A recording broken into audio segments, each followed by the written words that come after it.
Please subscribe Ito Money Vlog.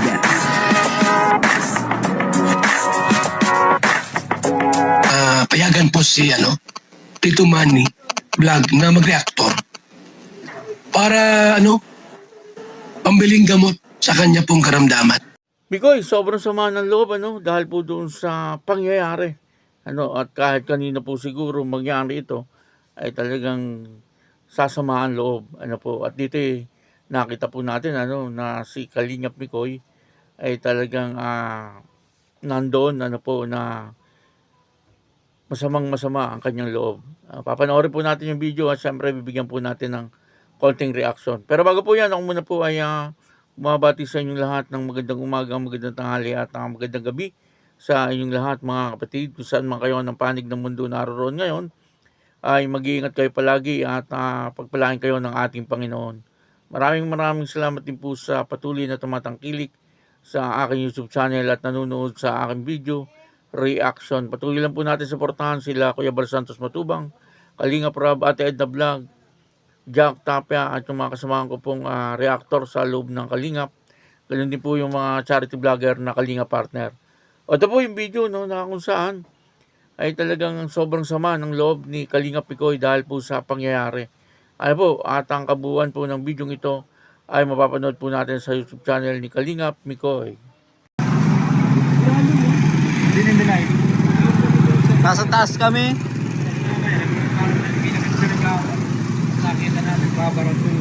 Ayun, tama oh. UP oh. Ano nagtukaw dyan o nabato? Nabato. Nag-bounce. UP ito o.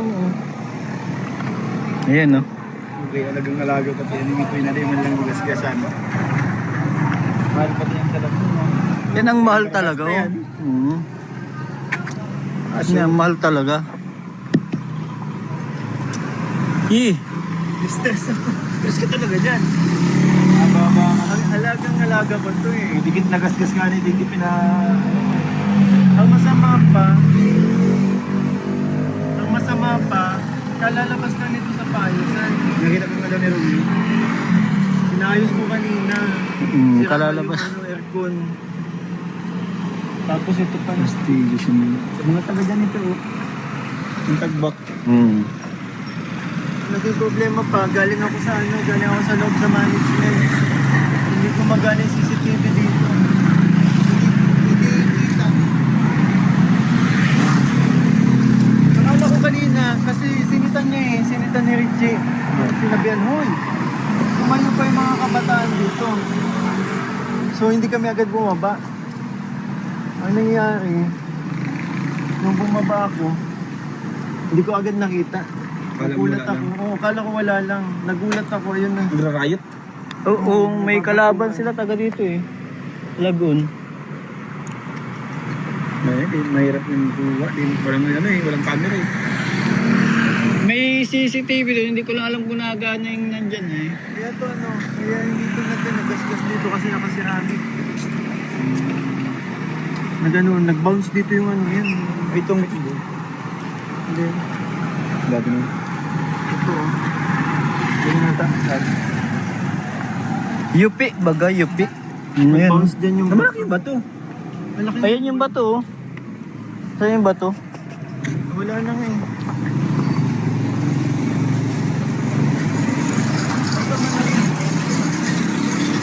May, malaki yun, ganun oh. Yung bato. Ginilid ko pa nga.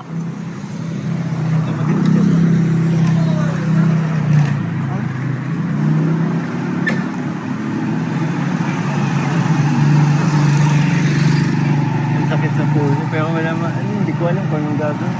Wala din naman CCTV, paano yung ma-identify? Hindi abot ng CCTV.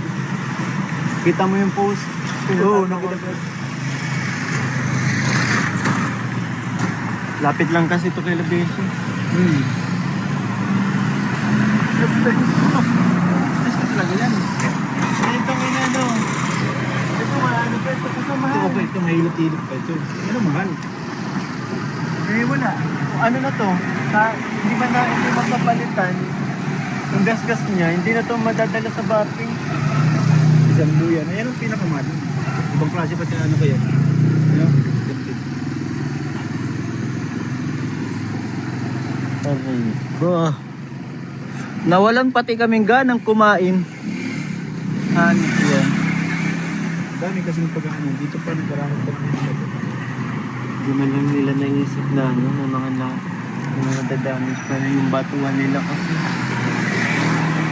Mga ano? Mga 15 years old yung Ayun. nag-ayot. Hindi na sila niyo. Ayan, may CCTV dyan eh. Wala Dito, kung magano. sa may apartment yata yan.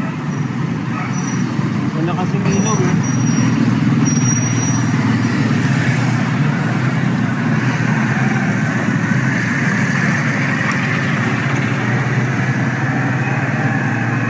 Ang lalim.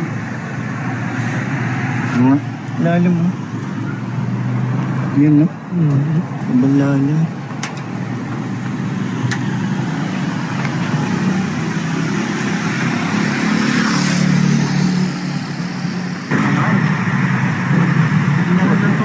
Kasi baka hindi lang makita gabi na.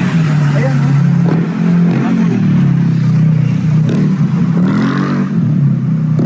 Baka dito pa. Ito ang pinaka-stress din. Ay, ayan no? Taas mo yung ano yan. Ayan, kunin mo nga.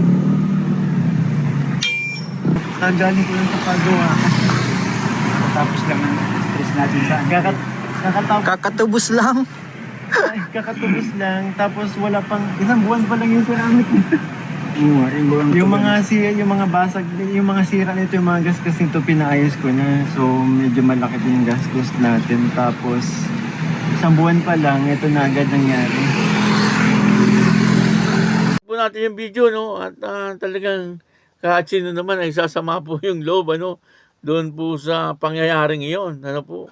Talagang nakita po natin, talagang napakakinis nung sasakyan ni Kalingap Mikoy. Tapos bigla-bigla ay magagasgasan, ano?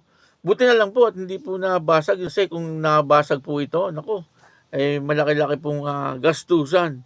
Ano po? At sana ay makita po sa CCTV, ano, kung sino po yung nambato, ano po, doon sa sasakyan. Pero ang pangyayari, parang aksidente yata ito eh. Parang ang binabato ay yung mga kalaban, ano, mga kabataan na nagrarambulan, ano.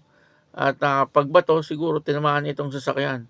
Kahit po gano'n, ano, hindi niya sinadya, ano po, kung makikita sa CCTV kung sino yung nambato, ay madadali po siya. Ano, at kung sino po yung nagrambulan, ano po doon, ay pwede pong silang lahat ay pagbayarin ni Kalingap Mikoy. Kasi kung hindi po sila gumawa ng trouble, na gano'n, ay hindi po mangyayari yon. Sana, ano, may malinaw na CCTV, ano po, na makakahagip, ano po, doon sa mga nagrambulan na kabataan. Ano, at pwede pong kausapin siguro yung magulang ng mga kabataan na ito, ano. Kung wala pong kakayanan na magbayad, ipakulong na lang. Ano po, may mga kulungan naman para sa kabataan, para mabigyan ng leksyon. Ano po, pero mas maganda siguro ay pagbayarin. Ano? Pagbayarin kasi medyo mahal-mahal din 'yon, ano. Dito ay nakita po natin, ano, na masamang-masama ang loob ni Kalingap Mikoy kasi alagang-alaga niya po itong sasakyan na ito. Natatandaan ko po nung bagyong Uwan, nag-vlog si Kalingap Mikoy, talagang lumabas pa po siya ng kalsada, ano. Malakas po yung ulan noon at saka malakas ang hangin, pero nagpumilit po si Kalingap Mikoy na magpunta doon sa kanyang garahe. Lagyan niya po ng pandong yung sasakyan niya. Nasa ganun ay wag pong madisgrasya nung panahon ng bagyo. Ano po, ganun kamahal ni Kalingap Mikoy etong sasakyan niyang ito. At talagang makikita naman po natin, makinis at malinis yung sasakyan, no? Ibig sabihin ay alagang-alaga po ni Kalingap Mikoy. Sabi niya nga po, iniingatan nga daw po niya, no, sa pagdadrive. Talagang nandun po ang pag-iingat niya. Tapos nakaparking pa, no? Doon lang po pala didisgrasya. Yun po ang nakakasama ng loob. At kagagaling lang po yata nito sa isang talyer, ano? Tanggal niya yung mga gasgas, ano, kumbaga para makinis na makinis yung kanyang sasakyan. Ano po, tapos ay biglang ganito, ay talagang sasama po ang loob ni Kalingap Mikoy. Ano po. At kitang-kita naman po natin, ano, bagamat patawa-tawa lang si Kalingap Mikoy, Pero talagang makikita po natin yung kanyang pagkadismaya. Ano po, na talagang masamang-masama yung kanyang loob. Ito po yung nakikita natin, ano, na talagang si Kalingap Mikoy ay maalaga, ano po, sa mga gamit. Di mas lalo na po sa taong kanyang mga minamahal, ano, kung gaano po mag-alaga itong si Kalingap Mikoy. Kaya yun, maraming salamat po sa inyo lahat. At ako po si Tito Manny Vlog na nagsasabing God bless you all. Diyos mabalos.